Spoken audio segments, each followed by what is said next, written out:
This is Mitch, and welcome to the Real Estate Investor Summit podcast. I am coming to you from Bigfoot, Texas. You see my ranch back here in the background. I'm very happy to learn how to use the new backgrounds method or system or click button, whatever, on this podcast. But I'm here today with Gabriel Hamel, and he's in, what'd you say, Oregon? Are you in Oregon, Gabriel? Yep, I'm in Eugene, Oregon. Eugene, Oregon, very beautiful place. But before we get started, I want to pay homage to my sponsor, taxfreefuture.com. If you do not have a self-directed tax-free or tax-deferred account in which to grow your wealth or retirement, you have no idea how big of the tool you are missing out of your toolbox. If compounded interest was it was the eighth wonder of the world, I think that probably being able to grow your funds tax-free today would be the ninth wonder of the world. So check it out, taxfreefuture.com. You have no idea what your financial advisors are not telling you. And we're going to tell you what they're not telling you. We're going to tell you why. And then it'll all come together. And we'll proceed on to a magnificent retirement. Thank you very much. All right. That was it. Gabriel, my sponsor's been taken care of now, and we can afford to do this show. All right. Sounds good. So a little background. You started around 2005, right? Yes. So we're going to be talking about how you buy houses and get the seller to finance you. Is that correct? absolutely. Yeah. For me, it was really out of necessity. So I had read Rich Dad, Poor Dad sometime around 2002. And that was really eye-opening for me because academia, school, college was not in my path. That was not something I was interested in. So when I read that book, I thought this makes sense. Real estate investing is my path to financial freedom. Shortly after that, I was deployed to Iraq. So I had joined the Army National Guard in 1999, my senior year of high school. And in 2003, I got sent to Iraq and was deployed till 2004. And so in Iraq, I often thought about those lessons I learned in Rich Dad, Poor Dad. And I told everybody I knew I'm going to come back and I'm going to build this real estate empire. And a lot of my friends and fellow soldiers laughed at me and thought it was pretty funny that I was going to, become financially free through real estate. Never had any formal education, any kind of real job. But in 2005, I came back. I bought my first house. It was a no money down deal. The banks were giving money to anyone back then. In 2005, it was during the subprime. I did a similar deal in 2006 and 2007. They were two no money down loans and one 5% down loan. And then in 2008, I went back to the bank and said, hey, I'm ready to get another property. I was thinking to myself, I could do this every year and have a decent portfolio in a little while. But in 2008, the bank said, no, you actually need a down payment and you actually need some income. And those were things that I really didn't have. And so in 2009 is when I really got creative and started using seller financing to purchase investment real estate. So they shut you down in 2008. You about zero properties? Well, in 2008 is when banks started tightening up a bit, and they told me I needed a 30% down payment for an investment property. And I was pretty spoiled in 2005, 6, and 7 with these no money down and 5% down loans. So to me, it seemed like a lot of money, and I knew there had to be a different way to purchase property. And so I remember just briefly reading about the creativity of seller financing. And so I looked more into that, and I went on a quest to find sellers that were in a position and willing to carry the financing on the property. Okay, but it said, I was following you when you're talking. It sounded like you did one house in 2005, one in 2006, 3 in 2007. Sounds like 0 in 2008. And then in 2009, you had gathered yourself and come to the conclusion you had to do something different. Did you know how many houses you bought in 2009? Yes, it was actually 1 in 05, 1 in 06, 1 in 07. So I had a total of 3 going into 2008. In 2009, my first seller financing deal was 2 duplexes side by side. So it was 4 units. And that was my first seller financing deal. And at that time it cash flowed almost to the dollar that I was making at my minimum wage job. And so at that point, I essentially stopped working and decided to focus fully on my investments. and really just get in front of enough sellers that were in a position and interested in carrying financing on the property. So on paper, it cash flowed as much as your job. Did it really end up cash flowing as much as your job, or was it up and down, and were those rentals something you could depend on, or did you struggle on the dependability of that spread? You know, that's a great question, because I've told the story many times and no one's ever asked me that. Yes, they cash flowed well. There was definitely ups and downs. At that time, I was managing my own property. These properties had they were poorly managed. They had a lot of deferred maintenance, and they had really bad tenants in there. And so I didn't have a lot of money to go in there and fully renovate these properties. And so I ended up with these 4 units with okay tenants, some of them. And even though the rents were low, I really had to wait until tenants moved out to clean the units up a bit and increase rents and such. And so, yeah, there was definitely some up and downs and some deferred maintenance that needed to get taken care of throughout the next couple months and really the next couple of years. They were old houses. Yeah, that's the problem with rent, is like you never know if it's yours or if it's going to be there. That's why I like to sell my houses with owner finances. That's why people like to sell that place to you, because Sure. when they sold the place to you, now their income stream becomes stable because you're not the kind of guy who's living in that house. You're a different kind of guy, and your payments come on time. And if you don't make, may I ask, so you did 0 down on that place? Yeah, I did about 12,000 down on that property, and then I continued to buy multiple properties in the area So that's my point. with no money down, and sometimes I received money at closing, because I would do a no money down deal contract, and I would collect deposits and prorated rents and such at closing. So there were a lot of properties where I would close and actually walk away with a little bit of cash. That's cool. That's Yeah. cool. So how 2005, 10 years, coming up on about 15 years you've been in the business, right? Correct. What's your portfolio look like now? Yeah, now I have about a little over 170 units, and it's a mix. So starting off with those single family homes, then moving into smaller multifamily. I still have a lot of those smaller multi 2s, 3s, 4s, 6 unit places, and then some apartment complexes, some mixed use stuff where it's ground floor commercial and apartments up top. And more recently, my focus has been mobile home parks. And so my last couple purchases have been mobile home parks. And I just feel like there's a great value add opportunity. I've always considered myself a value investor, finding properties that were poorly managed, under rented, and deferred maintenance. And the mobile home park model fits that criteria. And so I've been able to pick up a couple good parks, and I have a couple more in the works currently. So tell me about your mobile home park model. Yeah. So my first mobile home park, what excited me was the rent hadn't been increased in 4.5 years. So there was some potential there. Utilities weren't being billed back to the tenants. And so even with a small increase in rent and billing back utilities to the tenants, it wasn't a huge increase for them, but spread out over 43 pads, it ends up being a decent return for me. And then there was some park-owned homes that I'm in the process of selling back to the tenants, because a lot of the maintenance and repair costs are on those park-owned homes. So when you empower the tenants to own their homes, they take better care of them, and it also takes the maintenance cost off of me. Okay. So you're renting the lots, right? Correct. Yeah. When both the parks that I recently purchased, when I bought them, they do have park-owned homes. And so with one park in particular, I'm going to sell all those homes back. The other park, Sell them back to who? I'm going to sell or finance them actually to the tenants. Okay, that's where I was headed. Yep. That's what's cool about parks is you start off with just the land, and then if you got more money to invest or things are going great, you can start picking up mobile homes. And you don't really make money when you move mobile homes unless you just get them for free. Sure. Or they're free. But normally you can pick up homes that are there from people who want to leave, and you just start acquiring. And then you own the bottom. We call it the top and the bottom. Then you own what's on top of the land and what's on the bottom of the land. And then a neat kind of trick is you could skew the land value kind of any way you want. You can make the land cheap and the mobile homes real expensive, but it's still the same $450. It's still the same $800 a month.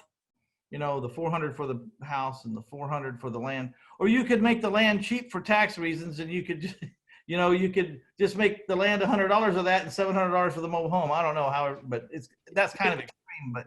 No, you're exactly right. So on the park owned homes, there's 8 of them, and I'm in the process of selling those back to the tenants, but we are going to increase. So I'm going to carry financing at very favorable terms for them, but we're going to bump up the pad rent and have the payment on the house itself be pretty minimal, because in the future, I want to be able to refi that property and show the high pad rents, because that's what the bank's interested in. What is the park doing? They're not too interested in the mobile homes themselves. So. What the mobile home note's doing. Yep, exactly. So cool. Who did you study in the mobile home parks? I really didn't study anyone in particular. So I was looking for cash flow, right? It's about cash flow. It's about cash flow. Yes, exactly. And I've always looked at cash flow first, but I was looking for value add opportunities in the multifamily model, and just cap rates were being condensed with multifamily. And I thought there has to be another asset class within real estate, and these parks kept coming across my table. And I thought, hey, there's some opportunity here. And I started seeing more and more parks that were just fit that criteria, poorly managed and under rented. And so I started looking into it. I wasn't particularly looking into parks in my area, but both parks happen to be within an hour of me, and they're great parks. Yeah, and a very romantic business. A lot of people want to go into that business. Not so easy to find those parks, though. They're kind of starting, the really Class A parks have those low cap rates, like the apartments, and there's another asset class that will go good with your mobile home park. You know what it is? I'm thinking you're going to say self-storage. Yeah. Yep. Yeah, because the storage is, the mobile homes don't have any closet, they don't have any space. Yep, that's exactly right. And Americans are not going to live without their crap. They're going to have their crap, and they need a place to put it. So do you have any extra land on any of those 2 places? These particular parks, I don't. The ones that I'm currently looking at, they do have some land. And it's funny because I was having this conversation with self-storage, because I personally don't like to collect and keep a lot of crap. And so there's this kind of personal dilemma that you don't believe in. Well, I'm the same way. Yeah, exactly. Just drive down the street and see how many people got their crap in the store. Yeah. Or open up their garage door and see what you see. Exactly. So I told you my story a little bit in the front, but I didn't tell you all of it, I guess. I made my money by, one-time cash and temporary cash, which is flipping and selling my houses on notes, which is temporary cash flow. Yeah. But I still had to take the money I made and buy into a forever strategy. And that forever strategy I chose, you choosing mobile home parks and apartments and stuff and renting. Being a landlord for houses and stuff, I chose to be mini storage guys. I have 1,600 doors. That's great. They all owe about $100 on the first. And it's a real easy business to manage. And it's a real easy business to build those units. The main thing you worry about in storage is just where's the water coming from when it rains, and where's it going to go? And I got to make sure it doesn't get into these little units. And that's the biggest concern. Yeah, that's great. That's great. So yeah, you're a very sharp guy, because you seem like, do you have mentors? Do you have a coach? I don't. When I got into this, like I mentioned, I read Rich Dad Poor Dad. And so I knew nobody that was investing in real estate. I knew nobody that was doing it. So initially it was just the books and searching online, and I hadn't gone to any kind of paid seminars or anything like that. So it was really just, I read a book, it sparked some interest, it inspired me, and I just went on a quest to learn as much as possible. And so, yeah, I've learned from a lot of people throughout the years, and now there's some amazing resources with the online community, and Bigger Pockets has obviously built a huge following online, and through their podcast. It's just something that wasn't around when I got started. And so there was still a lot more of the guru kind of run to the back of the classroom by our service type of a thing. And that just didn't attract me very much. So Well, we have a very similar story. I started by, I had enough, and I told myself I was going to become financially independent somehow. And then I started reading.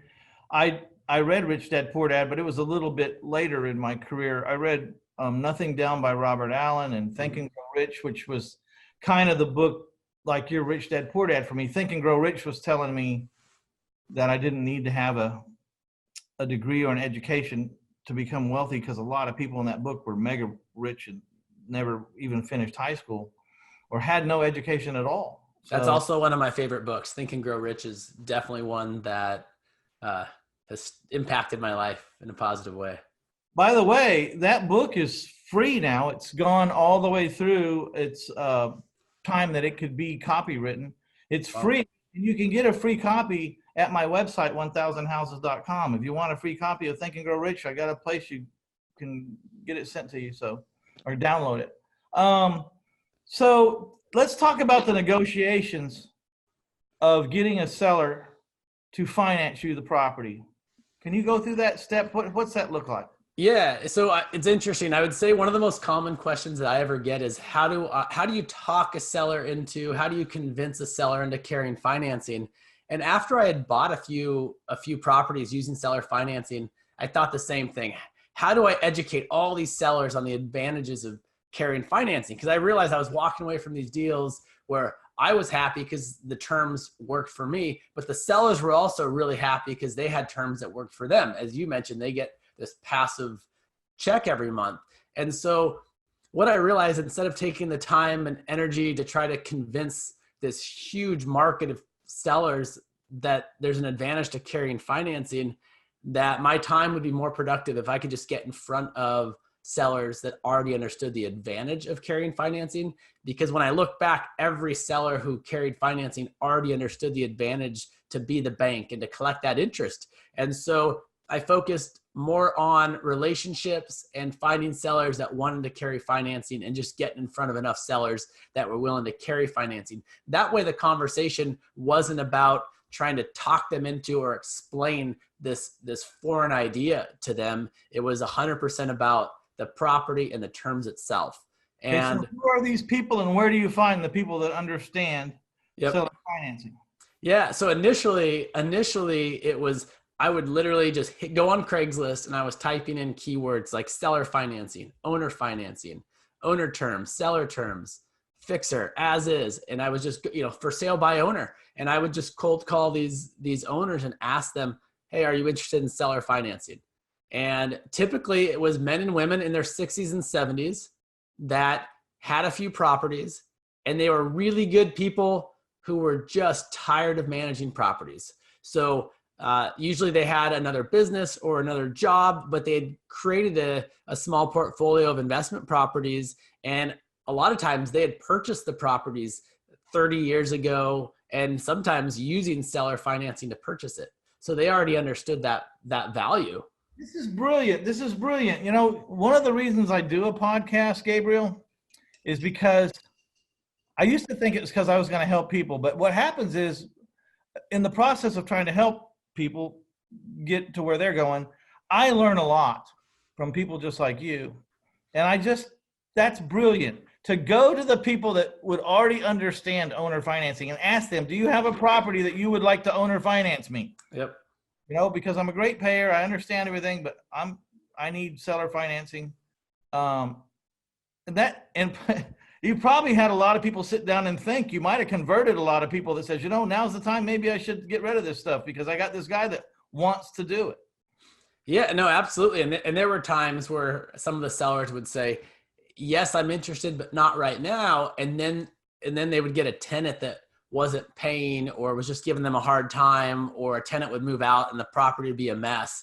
And there were times where it was like a month later, okay, yes, I want to sell this now, because you're taking away a headache for them. A lot of times these sellers have self-managed the properties and they're just burnt out. Amazing people, just burnt out on dealing with tenants and turnover and that kind of thing. Well, we'll get to that part in a minute. So like, give me an example of one that worked out and what kind of terms. I could tell you my most recent one, my most recent mobile home park. Um, and this goes back to just how important relationships are. So um, it was 194% cash on cash return. And I say that not to brag, but just really just to illustrate some of Hell, the, brag, brother, brag. yeah, That's a good deal. I would say yeah, 194% cash on cash return. yeah. And the way that happened was pretty organically. And I truly believe in just building relationships and meeting people and telling them what you're looking for. So the way I found this property is years ago, there was a developer in town and I just admired his work. He was building A class, just these beautiful apartment buildings. And I reached out to him simply because I thought his buildings were amazing. And I just felt like I needed to connect with this guy. And he just kept building a lot of these campus properties. And now he's building riverfront properties and these great retirement centers. And so we stayed in touch throughout the years and we would talk maybe once a year. And he had reached out almost a decade later and said, "Hey, a buddy of mine selling this single family home. Are you interested?" And I said, "No, I'm not looking for single family right now. I'm looking for value add multifamily and mobile home parks." And he said, "I have a mobile home park." And I said, "Are you interested in seller financing?" And he said, "Yeah, absolutely." And so it just goes back to show that relationship. Nobody else knew it was for sale. He was interested in selling it to me. I was interested in buying. And it's a great park. It's just his time and energy are on other projects. And so for me, it's a great buy. For him, it's a great sell. And everyone walks away from the table happy. And as far as the cash on cash return, it was a low down payment because that was something that was interested that I needed. And, finding what the sellers need. For this seller, it was more about getting that check every month. And so I found that sellers are typically stuck on price, interest rate, or down payment, but rarely all three. And so for me, it was important, especially early on, not just with this deal, but other deals, to come in with low money down. And for a lot of sellers, it's the price or the interest rate that they're interested in, not so much the down payment. And other sellers, it is a down payment. Some sellers want a huge down payment and it may not pencil, but it's, you can give a fair price with great terms, and that can sometimes be a better deal than a good price with bad terms. And there's just so much flexibility there with seller financing, as you know. Well, a super investor knows that it's not about the price at all. If you can negotiate your own terms. I mean, you can pay $1 million for $100,000 house if you can negotiate your terms and they're not questioned. That's right. I'll give you $1 million for your house. You have to give me my terms, no exceptions, no modification. Sure, amortize it out for 500 years, and that $1 million is a lower payment than $100,000 the same property for $100,000. And there's going to be a million ways to do it. Yep. You just gave an example, amortize it out for 500 years. Or why don't we I'll buy it. We're going to postpone the first payment for 30 years and I'll be dead. There we go. A lot of ways to do it.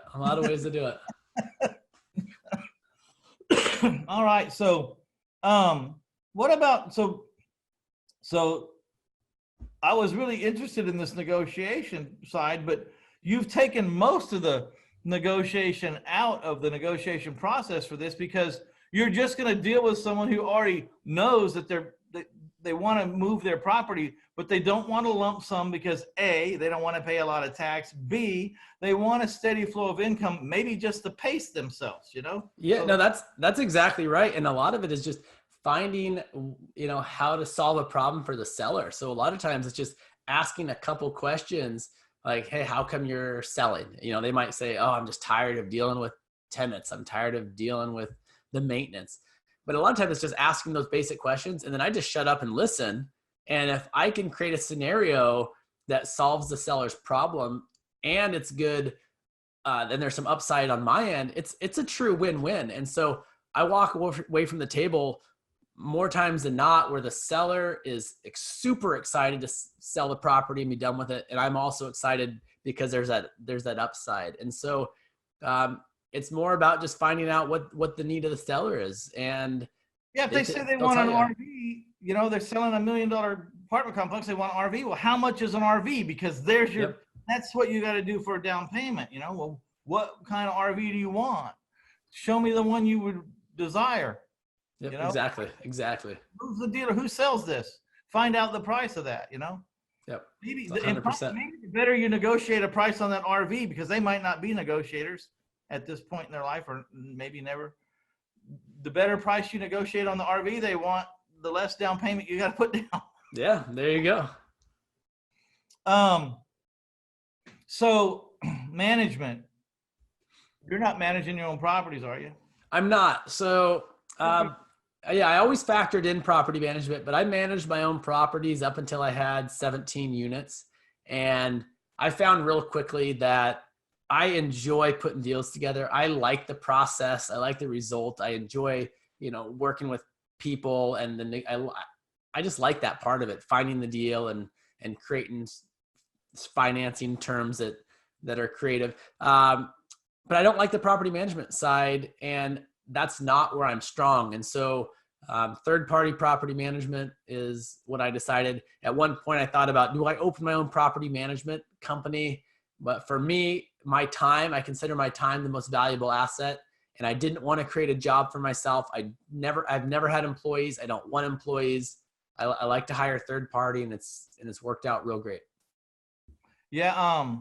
It shows that you've been in the business for going on 15 years, because all the things that you're saying take a little while to, you'd come to the conclusion that you don't want an employee. Have you ever had an employee? I've never had an employee, but I realized on the property management side, because I had a friend that was building a property management company at that time, and he was managing my properties for a little bit, and he grew pretty quick. And his business, he did really well. He was able to grow the business really well. But I also saw the challenges of managing all these people, and it took a lot of his time. And he was managing a large portfolio, not just mine, but a lot of properties. And I thought about, like, why is it that I got into real estate investing? Why is it that financial freedom was so important to me? And it really wasn't about the money, it was about the time. And so when I make a decision, I really think, how does this affect my time? How does this affect my time away from my family, away from other things that are important to me, like my health and the ability to travel and be mobile? And so, starting a property management company just didn't align with what I wanted in my life. Yeah. So how much do you allow the rent for property management? Is there a percentage, or how do you figure in property management when you're figuring your rent formula? Yeah, when I started off, I factored in about 10% because I only had a few properties. But obviously, as I've scaled, I'm getting better than 10%. Yeah. Typically in the 5 to 7% property management. So 5 to 7%, because you can bring a lot of volume. Yep. And I mean, and as I scale, some of these large multifamily, they're paying like 2%, but they're also, thousands of units, and that's still a big number. So just in passing here, he's collecting rent. So he's paying a property management company to take care of collections and follow up with the notices and the late fees and collect the late fees. Do you get to keep the late fees, or is it 10% plus the late fees? I keep the late fees. Okay. Now, if you're collecting notes, like if you're collecting mortgage payments, I'm just throwing this out there for people because I got a lot of people interested in owner financing their sale. Yep. You can collect principal, interest, taxes, insurance, and servicing fees. So you can collect PITIS, and you can make your note payer pay your servicing fee. I guess it's the same in the rent. You're taking it out of the rent, right?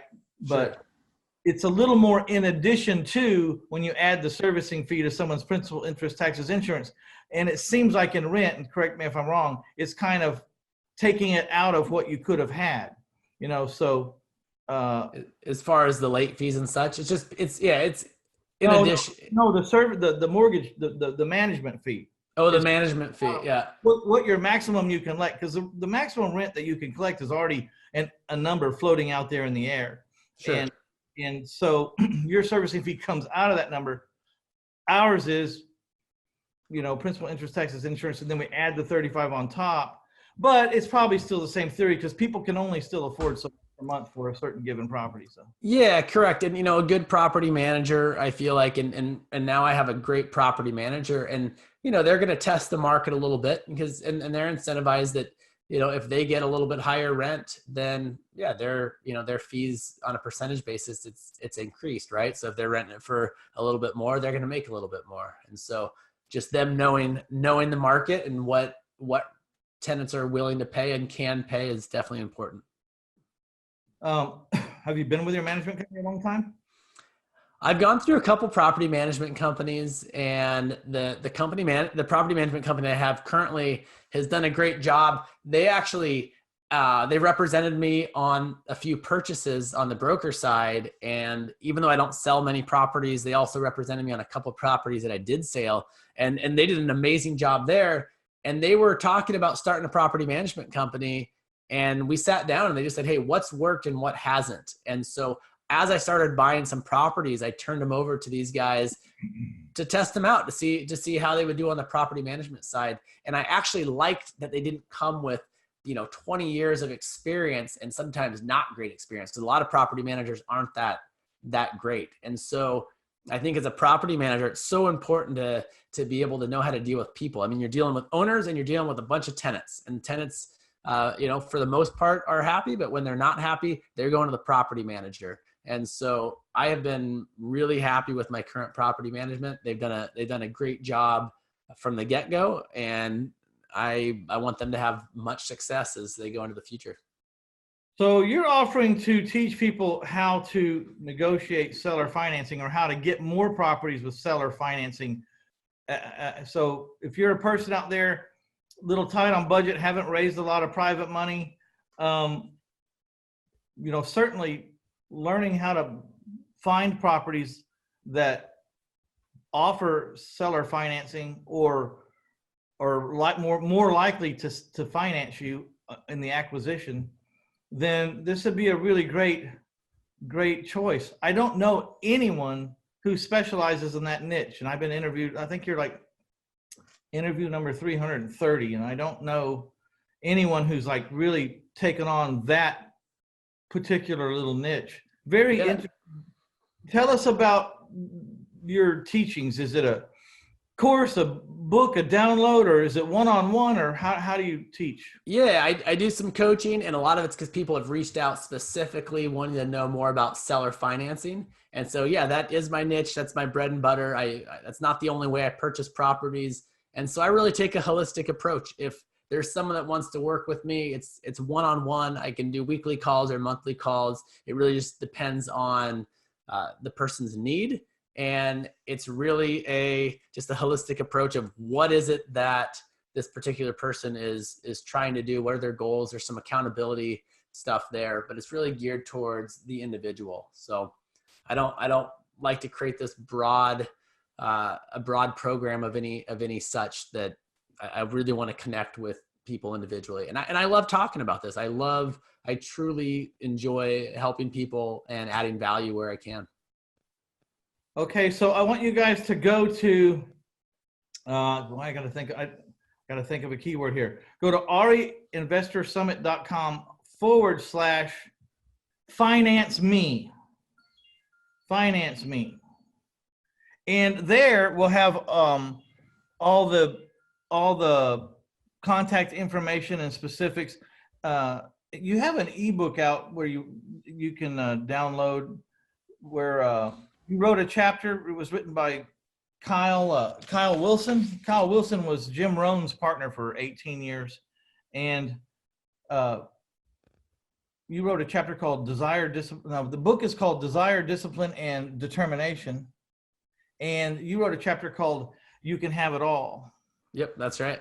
And so we're going to get all the information. If you want to connect with that material and connect with Gabriel Hamel yourself, then just go to ariinvestorsummit.com, finance me. And that's in reference to asking your seller to finance me, all right? And that's what he specializes in teaching people. And again, I haven't heard anyone really out there just focused on that one little aspect of this business. And for the people that want to go not only make a run at the seller financing the sale to them, but I have a course called Private Money Changes Everything, where I teach you how to go out to people who are sick and tired of the stock market, sick and tired of 1% or 0.5% in the CD, and you're offering 8, 9, 10% if they'll give you a loan to buy the property that this particular seller is not willing to finance to you. They got a hell of a price, but they're not willing to finance it to you. And so you got to go find the money somewhere. Private Money Changes Everything. You can find that over at 1000houses.com, 1000houses.com. Between the two, and this is the key, I mean, it all starts with a deal, but somewhere those deals got to get funded. So, I mean, everything starts with a deal. The better the deal, the easier it is to find the money. So some people say, well, I don't have any money, so I can't get in real estate. But that's not really how it works. You find a hell of a deal, the deal will find the money. You just have to be the legs and the arms and the megaphone to walk around town. Legs propelling you through town, arms holding up your offer, and mouth shouting, look over here, this is what I've got. So between the two, you should solve your money issues. And what a world it is when you can walk out into the marketplace and say, I'll take that one because it's a great deal, and I'll take that one. And it's a little much, but I found 2 more that are ready to close next week, but I'll buy 2 next week because you have the funds and they make sense. So I hope that some people get in touch with you, Gabriel, and see what's happening. Will you keep us posted on how things go? Maybe I can have you back. Yeah, absolutely. Love to stay in touch, and I hope I've added some value to your listeners, and I hope some of your listeners reach out and I can work with them some more. Well, the brilliance of the whole conversation, I mean, the nugget that even a 22-year-old veteran can get out of this is if you need seller financing, get in a place where the people that you're going to talk to already understand seller financing and probably have a proclivity towards it because of, they've been collecting payments for their whole life. They just don't want to be responsible for repairs anymore. Or they've been some kind of investor who understands cash flow. And so you're out there, went and found people who had owner financed, seller financed, owner carried by owner in their ads and figured they probably knew about it. Exactly, 100%. That's brilliant as hell. That's just brilliant. All right, well, there's the nugget, guys. Everybody thank Gabriel Hamel. And will you do me a favor? If you pick up a student from this podcast, would you kind of keep track of how it goes and call me back and say, look, I got a case study that came right from this podcast. Absolutely, of course, absolutely. That'll be good. And I always like case studies because it's kind of proof in the pudding, Here's a guy came, didn't have any properties, needed to figure out how to get into some. We told him who to talk to and how to talk to him, and now he's got something, And that's one of the most exciting things for me, honestly, when someone comes to me and they haven't bought any properties or they're just getting started, and then they start utilizing some of these tools and they start buying properties and they start receiving cash flow. I mean, it's a very neat experience to see others succeed in that arena. Yeah, so I get a kick out of Dave Ramsey has the primal scream when people have zero debt. Yeah.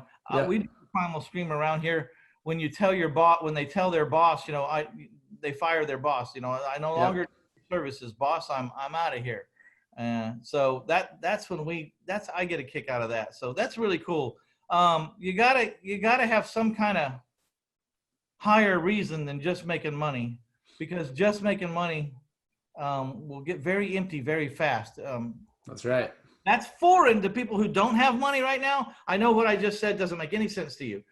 I get it because I was there. I was way there.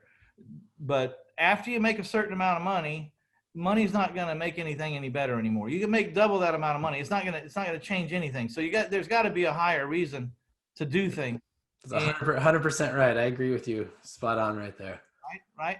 And by the way, all those principles, everything were taught in the book that was written about 2,000 years ago. You ought to check it out. Zig Ziglar and Jim Rohn and Mitch Stephen and Gabriel Hamel.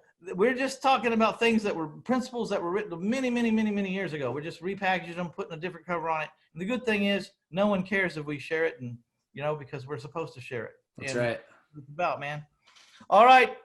You got anything to add to the new folks out there? They're stuck in a job they hate. They're dreaming. They're capped in their finances. People are telling them when they can go on vacation and when they got to come home and what time they have to wake up and if they can go watch their kids' baseball game and what to wear and how to act and whether they can have long hair or short hair or a mustache or a beard. What do you have to say to those folks? I would say this is your life. This is your opportunity. So don't hold back. Don't hesitate. If you want something bad enough, find a way, because you may not get another shot. Find a way to live the life that you deserve and that you want. Great.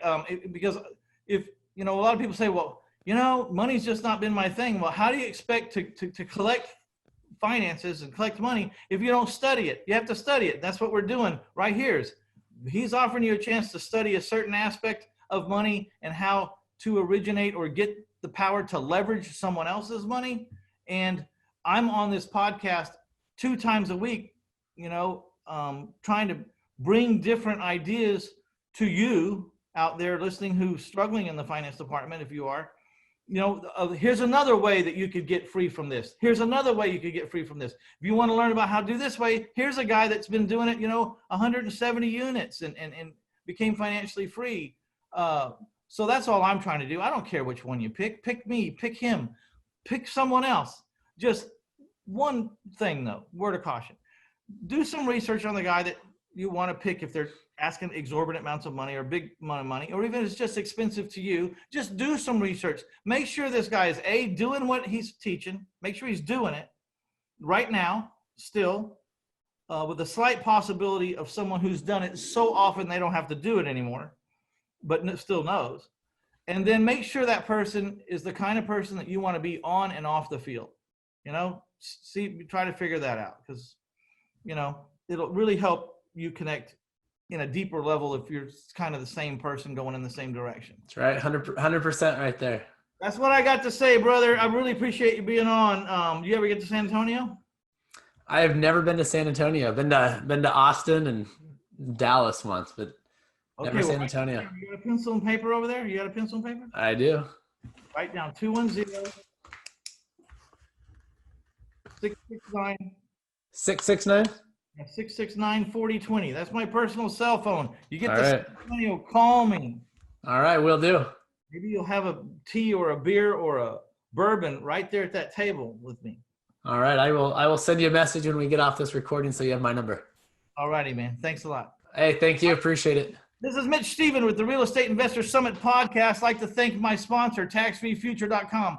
Please watch the little 37 vignettes, the video vignettes there. It shows you what's possible with a tax deferred or tax-free account with checkbook control. And that's a key, checkbook control. All you got to do is lose one deal you could have made $30,000 on in your IRA because someone took their time, and you'll know how important checkbook control is.